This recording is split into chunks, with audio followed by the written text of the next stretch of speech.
Renungan Harian. Jangan bangkitkan murka Tuhan. Tetapi mereka mengolok-olok utusan-utusan Allah itu, menghina segala firman-Nya, dan mengejek nabi-nabinya. Oleh sebab itu murka Tuhan bangkit terhadap umat-Nya, sehingga tidak mungkin lagi pemulihan. 2 Tawarikh 36:16. Pada zaman Raja Zedekia memerintah, umat Israel benar-benar mengalami degradasi iman yang luar biasa.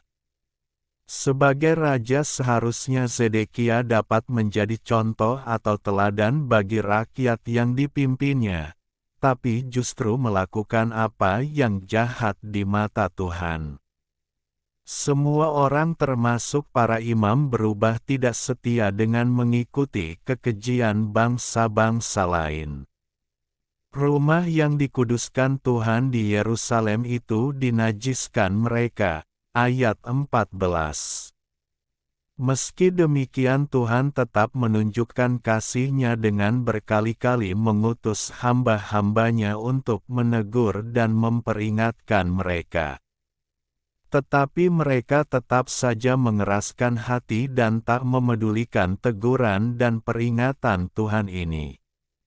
Alkitab menyatakan bahwa mereka mengolok-olok para utusan Tuhan ini. Mengolok-olok berarti mempermainkan dengan perkataan yang bersifat ejekan, perkataan yang mengandung sindiran, ejekan, lelucon, atau perkataan untuk bermain-main saja, kelakar, senda gurau. Mereka menganggap remeh dan merendahkan orang-orang yang diutus Tuhan, dan bahkan mereka berani menghina firman Tuhan. Itu sama artinya mereka juga meremehkan Tuhan dan tak menghormati Dia.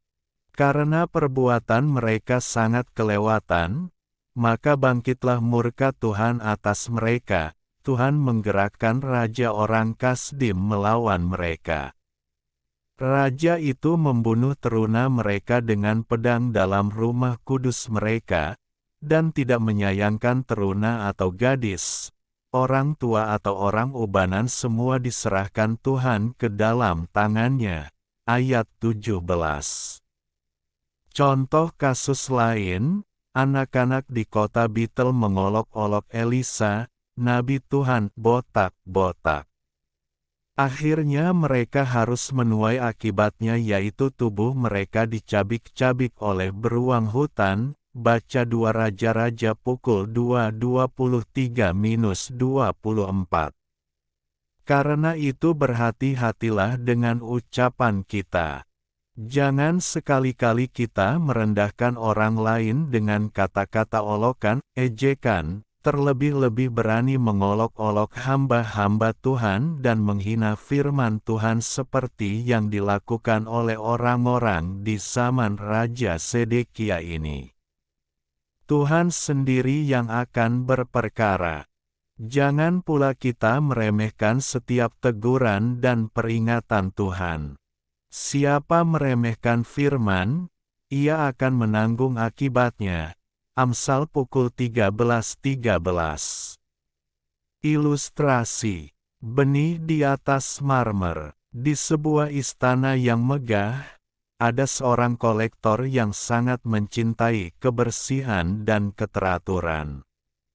Ia memiliki sebuah taman, tetapi ia tidak menyukai tanah yang becek atau rumput yang tumbuh liar. Maka, ia memutuskan untuk menutup seluruh permukaan tamannya dengan lantai marmer putih yang paling halus dan mahal di dunia.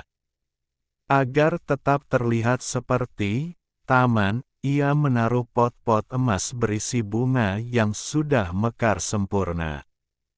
Jika ada bunga yang layu sedikit saja, ia segera membuangnya dan menggantinya dengan yang baru.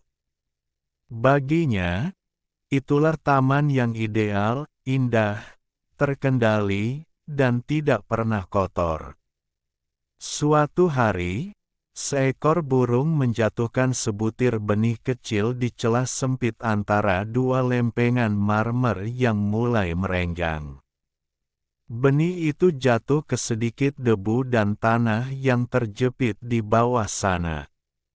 Bulan berganti bulan. Bunga-bunga di pot emas sang kolektor tetap indah karena terus diganti. Namun mereka tidak punya akar, mereka hanya pajangan yang menunggu mati.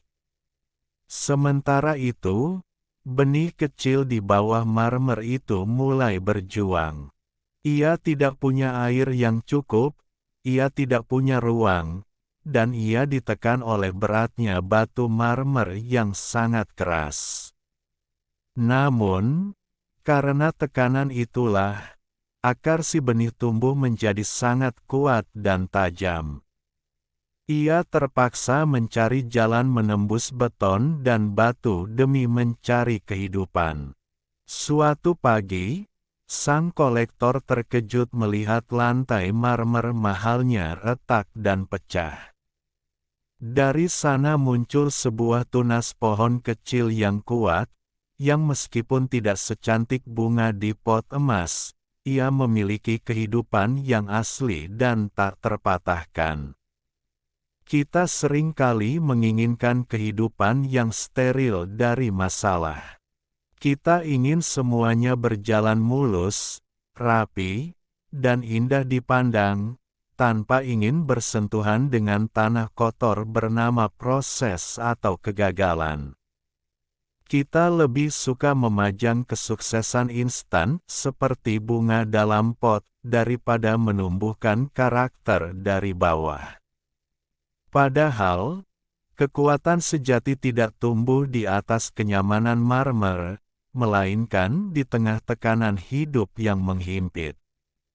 Masalah dan kesulitan yang kamu hadapi saat ini bukanlah penghalang, melainkan beban yang memaksa akarmu untuk tumbuh lebih dalam dan kuat. Sesuatu yang tumbuh karena perjuangan melawan tekanan akan selalu lebih tahan lama dan mampu menghancurkan rintangan sekeras marmer sekalipun. Jangan takut pada tekanan, karena itulah yang akan membedakan mana kehidupan yang asli dan mana yang hanya pajangan. Kita malah bermegah juga dalam kesengsaraan kita, karena kita tahu bahwa kesengsaraan itu menimbulkan ketekunan. Roma 5:3b.